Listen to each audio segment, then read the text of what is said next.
melodia eu fiz uma misturada, vou cantar na embolada para você escutar. Antigamente se cantava umas músicas até bonitinhas, fazia o maior sucesso no programa de Chacrinha. Hoje é Creu e Reboleixo e o coelho da vizinha.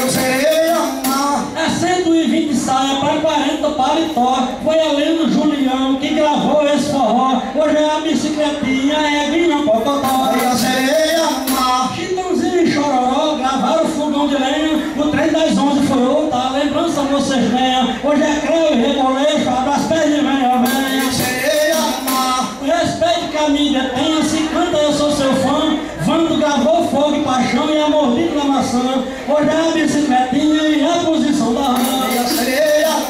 O garoto Bambambam, sucesso de norte a sul. Luiz Gonzaga gravou a Feira de Caruaru. O Riacho do Navio e o Rio do Pajeú.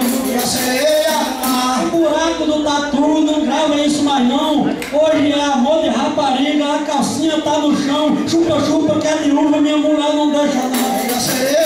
A música Solidão, feita por Sandra de Sá. Gravaram amendoim com mistura de caviar. E gravaram outra que diz bebê cair e levantar. Mamãe, eu quero mamar, isso é frevo de carnaval. Fazia o maior sucesso no sítio nas capital. Hoje é o gato da madrugada dizendo ei pessoal. Cantava no carnaval a cabeleira do Zezé, picolé de cachaça gravada até por mulher. Hoje gravaram uma que diz uma bomba no cabaré. Luciano e Zezé gravaram É o Amor.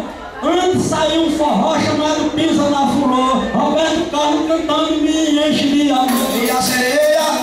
Hoje em dia tem cantor gravando filosofia. Música só com duas letras que é a maior putaria. Mulher com bunda de fora só toca 90 dias.